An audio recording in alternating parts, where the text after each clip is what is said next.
Continuing on, we've got the locking point for the telescopic table and the cab area. So the seats swivel round.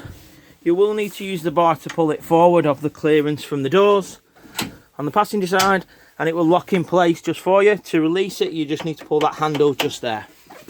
On the driver's one, again, just making sure you have clearance from your steering wheel and your handbrake.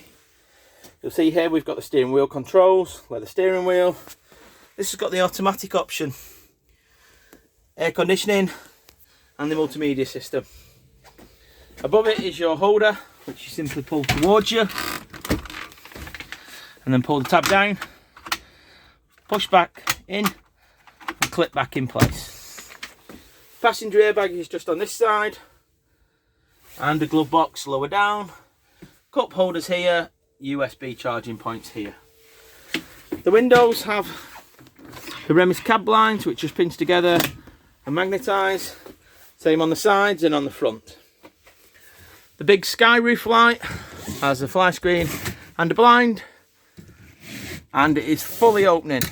So again, to open it, press the button on either side and then use the little wheels here to hold it in place.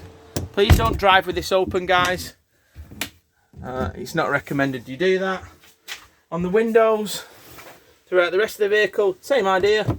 Open the button, open the actual stays, and then slowly up to hold it in place.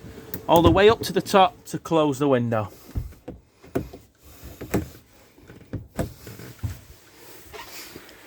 That pretty much concludes our handover.